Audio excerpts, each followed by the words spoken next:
नमस्कार प्यारे बच्चों, आज हमारी इजी बेसिक टू कंप्लीट की 11वीं क्लास है। मैंने बताया था कि सिंपलीफिकेशन की 6 से 7 क्लास पढ़ेंगे, तो आज सिंपलीफिकेशन का पार्ट नंबर 2, सरलीकरण का पार्ट नंबर 2। देखो, एक तो इस तरह के क्वेश्चन आते हैं, दो संख्याओं का योग 34 है। दो संख्याएं हैं, दो संख्याओं का जो योग है ये 34 है। अच्छा, अब इनके वर्गों का योग, इनके जो वर्ग हैं, इनके वर्गों का जो योग है वो 650 है। तो पूछेंगे भाई छोटी संख्या क्या है, बड़ी संख्या क्या है। अब मैं छोटी निकाल, तो इस तरह के जो भी क्वेश्चन है आपको केवल और केवल ऑप्शन का प्रयोग करना है। जैसे ऑप्शन दे दिया 11, 13, 15, 17। तो अब सबसे पहला तो आपको यह ध्यान रखना है कि यदि छोटी संख्या निकालनी है तो ऑप्शन छोटी के रहेंगे, बड़ी निकालनी है तो ऑप्शन बड़ी के रहेंगे। तो मैं मान लो दोनों का योग 34 है, हमें निकालनी है छोटी संख्या, ठीक है, और इधर लिख लो बड़ी संख्या। तो मोटी बात यही, ऑप्शन छोटी क्या है, मैं ऑप्शन ए उठाता हूं 11। दोनों का योग है 34, एक संख्या हमने उठा ली 11, ऑप्शन ए ऑप्शन उठा लिया। दोनों का योग 34 है, एक संख्या छोटी 11 है, तो बड़ी संख्या हो गई 23। कैसे पता लग गया? टोटल योग में से एक पहली संख्या घटाएंगे, छोटी तो बड़ी निकल जाएगी। सेकंड कंडीशन है इनके वर्गों का योग 650 है। यदि इन दोनों के वर्गों का योग, मैंने बताया था आपको वर्ग 40 तक याद करने हैं समय बचाने के लिए। दोनों के वर्गों का योग यदि 650 आता है तो हमारा option is correct, otherwise wrong. 11 का वर्ग होता है 121, 23 का वर्ग होता है 529। दोनों का योग यदि 650 है तो हमारा ऑप्शन इज करेक्ट, और रियल में इनका योग 650 ही है, तो वह छोटी संख्या हमारा आंसर रहेगा 11। तो ये क्वेश्चन ऐसे सोल्व करना है। दो कंडीशन रहेंगी हमेशा, यदि दोनों कंडीशन लग गई तो हमारा ऑप्शन करेक्ट है, अदरवाइज हम दूसरा ऑप्शन चूज करेंगे। अब एक क्वेश्चन दे रखा है कि कोई भिन्न है, कोई भिन्न है, इस भिन्न के अंश में, इस भिन्न के अंश में एक जोड़ने पर, कैसे यदि भिन्न के अंश में एक जोड़ दें हम, एक जोड़ने पर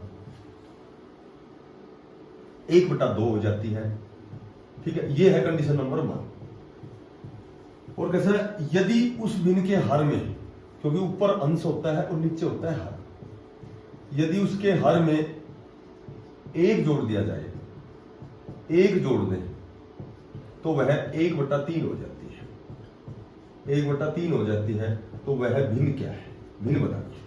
अब इसमें ऑप्शन देंगे 3/8, 4/7, 3/5, 2/3, जैसे ऐसे 4 ऑप्शन देते हैं। तो ऐसे क्वेश्चनों को भी हमेशा ऑप्शन से ही सिलेक्ट करना है, समय नहीं खराब करना है। x/y मान लो, ये दो इक्वेशन बनेंगे, x बराबर y का मान पुट किया, 5 नंबर नहीं मिलेंगे, 1 नंबर का ही क्वेश्चन है। तो कंपटीशन में कोशिश करो कि सबसे पहले ऑप्शन का प्रयोग ही ज्यादा हो, तो ही बेस्ट है समय बचाने के लिए। अब ऑप्शन ए उठाया मैंने 3/8। कैसे यदि अंश में एक जोड़े, एक जोड़ दिया 3 और 1 4/8, तो इसका मान 1/2 होना चाहिए, और वास्तव में 1/2 ही हो गया, और यही भिन्न है। सेकंड कंडीशन यदि लगाना चाहो, वैसे जिसमें पहली कंडीशन लग गई, हमारा आंसर वही मिलेगा हमेशा। अब कह रहा है कि यदि अंश में या हर में एक जोड़ दें, नीचे वाले में एक जोड़ दें, तो 3 8 और 1 9, तो 1/3, और वास्तव में 1/3 हो जाती है। तो दोनों जब कंडीशन फुलफिल हो गई तो दैट इज आंसर। तो इन क्वेश्चनों को हमेशा ऐसे करना है। हर नीचे वाला, ये तो सभी को पता है, ये अंश ऊपर वाला होता है। तो या तो जुड़वाक्य घटवाक्य जो भी कंडीशन दे रखी है, अगर वो कंडीशन पहली कंडीशन लग गई तो सेकंड लगाने की जरूरत नहीं पड़ेगी, और वैसे लगाने की जरूरत नहीं, क्योंकि यहाँ हमें ऑप्शन से पता लग गया कि यदि अंश में एक जोड़ेंगे तो 5/7 1/2 नहीं होगा, इसमें एक जोड़ेंगे तो 4/5 1/2 नहीं होगा, इसमें एक जोड़ेंगे 3/3 1 हो जाएगा, तो ऑप्शन अपने आप ही छट गया। तो ये क्वेश्चनों में, इन क्वेश्चनों में ही तो समय बचाना हमें। जो यदि कहीं भी 20 क्वेश्चन मैथ के आते हैं, तो ये मान लो कि 10 क्वेश्चन तो हमारी प्रैक्टिस ऐसी होनी चाहिए कि 10 क्वेश्चन में तो हम पैन ही ना टिके, अपने आप नहीं लगे। हम मैं कहूं कि कोई अंश है, कोई अंश है, अंश कोई भिन्न है, उसके अंश में 20% वृद्धि कर दी, ठीक है, और उस भिन्न के हर में 25% कमी कर दी, तो वह जो भिन्न है, वह 3/5 हो जाती है, हो जाती है। तो आप पूछेंगे कि वास्तविक भिन्न क्या है, तो यहां एक बात ये बताना चाहता हूं, वास्तविक भिन्न क्या है। अब सुनो, अब यहां हम ऑप्शन का प्रयोग नहीं कर सकते, ठीक है। यहां सबसे पहले तो मान लीजिए तुम्हारे पास 120 रुपए है। देखो ये व्यवहारिक रूप से समझो, ये क्वेश्चन भूल जाओ। तुम्हारे पास 120 रुपए है। मैं कहूं कि यदि 120 में हम 20% वृद्धि करें तो कितने रुपए हो जाएंगे तुम्हारे पास? 120 में 20% वृद्धि करनी है, पहले तो 120 का 20% निकालो, ठीक है। तो ये हो गया 12 दूनी 24। अब 120 में 20% वृद्धि का मतलब, पहले इसका 20% निकाला 24 आ गया, और वृद्धि का मतलब 120 में 24 जोड़ेंगे तो अब तुम्हारे पास 144 रुपए हो गए। तो एक प्रॉपर चैनल होता है, जहां वृद्धि की बात आती है तो सौ में पहले ही जोड़ना है तुम्हें, और जहां कमी की बात आई, किसी भी मान में, संख्या में, रुपए में, मूल्य में, आय में, आयु में वृद्धि करनी है और परसेंट में वृद्धि है तो सौ में जुड़ेगा, और कमी करनी है तो सौ में घटेगा। अब इसको डायरेक्ट कैसे निकाल सकता हूं? 120 रुपए है और 120 रुपए में 20% वृद्धि कर दी, तो वृद्धि का मतलब सौ में जोड़ दो, 100 और 20 कितने हो गए? 120। इसको डायरेक्ट 120 बटे 100 कर दो, तो ये डायरेक्ट 12 12 का बराबर होता है 144, सीधा 44। यदि 120 रुपए है और 20% कमी करनी है तो 100 में 20 घटाओगे 80 बटे 100 डायरेक्ट, तो 120 के तुम्हारे पास 12 8 96 हो जाएंगे। कहने का मतलब यह है कि जब भी वृद्धि करनी है तो 100 में तुम्हें जोड़ना है, और यदि कमी करनी है तो 100 में से घटाना है। अब देखो, अंश x मान लेता हूं, हर y मान लेता हूं, ये भी बढ़ गई। अंश में 20% वृद्धि मैंने बताया 100 में जोड़ दो, और हर में 25% कमी 100 में घटा दो, तो ये बराबर जो भिन्न है ये 3/5 हो जाती है। अब वास्तविक भिन्न x बटा y आ जाएगी। x बटा y कैसे निकालेंगे? पहले तो बराबर का उधरभाग लिखा जाता है। अब जो चीज नीचे है, जो नीचे भाग में है वो तो ऊपर गुणा में जाएगी, और जो ऊपर गुणा में है ये नीचे भाग में आएगी। 5 15 5 75, 15 8 120, यानी कि वास्तव में वो भिन्न 3/8 है। अगर ऑप्शन का प्रयोग करोगे तो पहले अंश में 20%, इसमें इसका 120 करोगे, और कमी का मतलब यहाँ गुणा 75 करोगे, काटोगे तो 3/5 आएगी, तो तुम्हारी सिद्ध हो गई। तो ये समय ज्यादा लगेगा, इससे अच्छा ये बेस्ट तरीका है, जहां वृद्धि 100 में जोड़ो, जहां कमी 100 में घटाओ।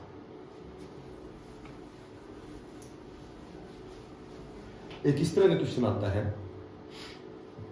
कि कोई संख्या है, किसी संख्या को, देखो कोई संख्या है, किसी संख्या को 27 से गुणा करने को कहा गया, 27 से गुणा करने को कहा गया, गुणा करने को कहा, और उसने गलती से 72 से गुणा कर दिया। अब चूंकि 27 के बजाय 72 से गुणा करोगे तो जो गुणनफल है, जो तुम्हारा मान है, वो जो मान है वो 405 अधिक हो गया, और ये तो स्वाभाविक सी बात है भाई, ये तो स्वाभाविक बात है कि 27 के बजाय 72 से करो तो मान बढ़ेगा, और वो मान कितना बढ़ गया? 405 अधिक हो गया। तो कैसे, वह संख्या क्या है, वह संख्या क्या है? तो सीधी सी बात है, संख्या को 27 से गुणा करने को कहा, लेकिन उसने गलती से 72 से कर दिया, तो ये मान तो 405 अधिक आना ही था। तो बराबर कब होंगे? जब कम की तरफ 405 दे दोगे तो ये दोनों पक्ष बराबर हो गए, यहां से x का मान आ जाएगा। पहले तो लिखोगे 72x, और ये 27x जमा का इधर आएगा तो माइनस का 27x, और बराबर के उधर बच गए 405, यहां से x का मान आ जाएगा। और वैसे इसका तरीका होता है कि इस तरह के क्वेश्चन में अधिक मान आया है या कम मान आया है। अधिक मान तो भाई ज्यादा संख्या, बड़ी संख्या से गुणा करेंगे, और पहले 72 की बजाय 27 से कर देगा तो वो मान कम होगा प्राप्त, कम मान आएगा। और अपॉन जो बड़ी संख्या है इसमें से छोटी संख्या घटाओ, ये रेक्टिफिकेशन का तुक्का है, तरीका है। जैसे अधिक मान या कम मान 405 आ गया, ठीक है। बड़ी में से छोटी, बड़ी 72 है, और 72 में से छोटी संख्या जब 27 घटाओगे तो ये 45 आ गया, और 45 काटोगे तो ये संख्या आ जाएगी। काटो इसको, 5 8 40, 5 एकम 5, 5 9 45, और 9 9 81, यानी कि वह संख्या 9 है। अब इस क्वेश्चन का सेकंड तरीका यह है कि ऑप्शन आएंगे 4, उस ऑप्शन को पहले 27 से गुणा करके देखो, फिर उसको 72 से, यदि उन दोनों का अंतर 405 आया तो हमारा ऑप्शन करेक्ट है।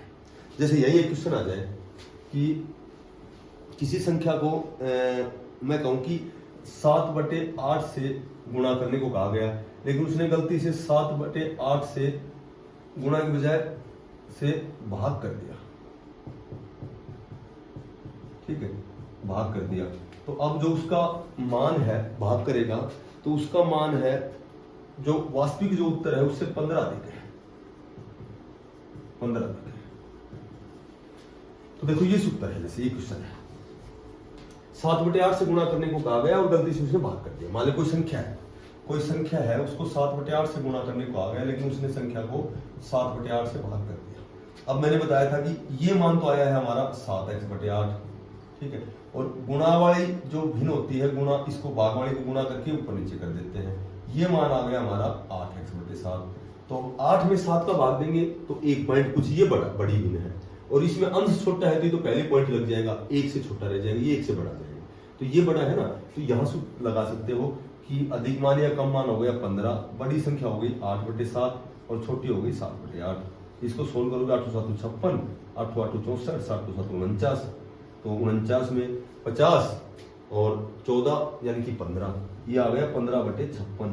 और ये 56 दोहरा बटा में 56 जाएगा ऊपर जाएगा ना, तो ये तो 16 हो गया 15/56, ये 56 गया ऊपर, 15 से 15 कैंसिल, तो यानी कि वह संख्या 56 आ गई। अब यहाँ भी ऑप्शन का प्रयोग कर सकते हो, जैसे ऑप्शन देंगे हमें तो ऐसा ऑप्शन उठाओगे जो कि भाई 7 और 8 का भाग जाए, ठीक है। तो मान लो ऑप्शन 56 ABC कहीं भी है, हमने ऑप्शन उठाया, तो 56 का एक बार तो 7/8 से गुणा कर दो, एक बार 56 में 7/8 का भाग दे दो। तो 56 में 7/8 से गुणा करोगे तो 8 8 7 56, ये तो आ गया हमारे पास 49, और ये 8 ऊपर जाएगा, 8 ऊपर जाएगा तो ये आ गया 8 8 64, और 64 में 49 में वही 15 का ही अंतर है। तो ये हम ऑप्शन से भी कर सकते हैं।